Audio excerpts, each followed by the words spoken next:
Ningependa kutoa rai kubwa kwenu ninyi kuhakikisha kwamba katika utoaji wa habari na wakati wa kuhabarishana vyema vile vile ukajikita katika kitu tunachokita ambacho ndio asili kwa kweli ya kazi yenu, kumbukumbu, sio tu kurusha na kuandika magazeti na nini.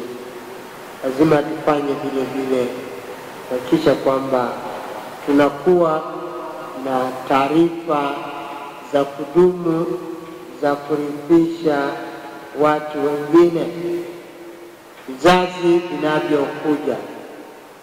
Siku hizi taarifa tunakwenda tu natangaza kwenye habari, unaandika kwenye gazeti na tunatoa makala fulani basi maisha. Lakini asili ya taanisia yenu ni kuhakikisha kwamba unaweka mkizi za kudumu. Keeping journals ndio neno journalism linatokea kama sayansi ya kuweza kutunza taarifa mbalimbali na hasa zinazohusiana na lugha na utamaduni wa watu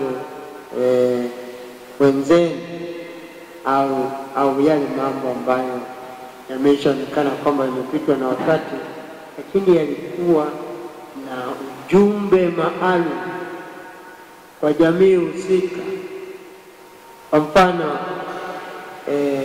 hii pembe ya ng'ombe na pembe ya mbuzi au ya wanyama, watu walikuwa wanapashana habari kwa kutumia hiyo mpana.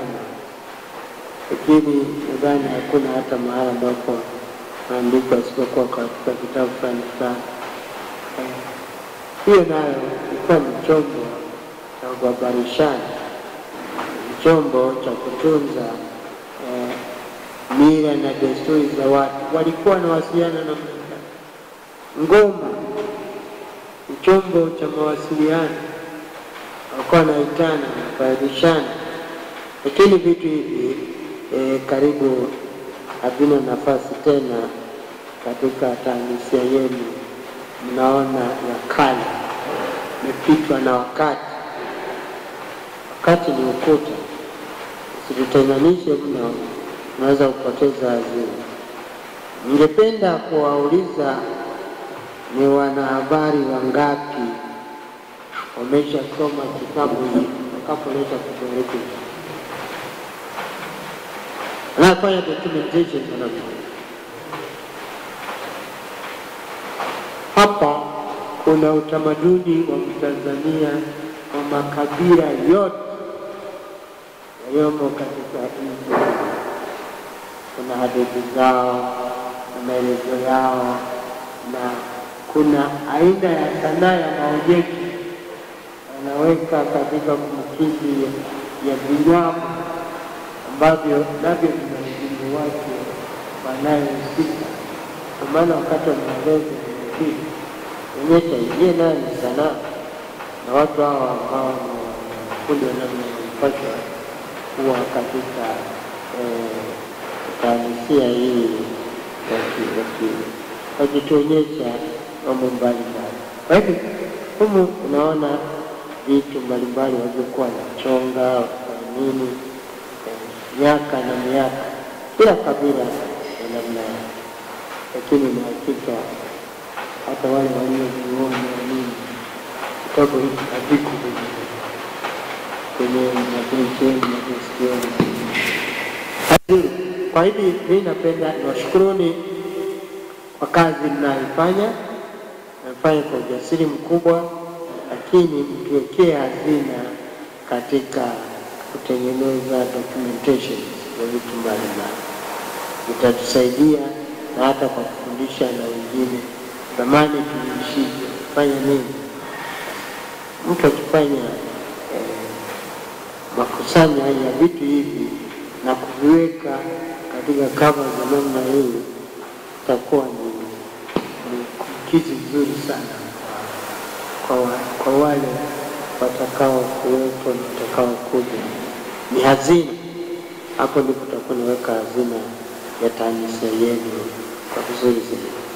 Baada ya hayo, ndani tubariki ili mweze kuendelea kutoa taarifa nzuri kwa ajili ya usawa wa nchi yetu na kanisa. Katika mwaka ule wa 2000, Baba Mtakatifu Yohane Paulo wa Pili, Baba Mtakatifu sasa yuko pale, alitualika sema tuwe na matumaini katika nyakati zetu hizi ambazo zina mabadiliko ya kila aina, mabadiliko hasi na mabadiliko chanya. Sasa tuwe makini. Nilikuwa nimefundishwa leo na kukumbushwa juu ya hiyo mwaka kichea cha mwaka 2000, alituambia kwamba tuwe na matumaini katika nyakati zetu hizi. Nyakati zetu hizi sasa imepita miaka 25 alipotamka hilo, lakini Baba Mtakatifu wa sasa naye akatuambia kwamba matumaini hayatayarishi, lakini ni wangapi wanaoishi nasi katika jirani ambao wanakata tamaa kwa sababu mbalimbali za mazingira ya maisha yao yaliyopo.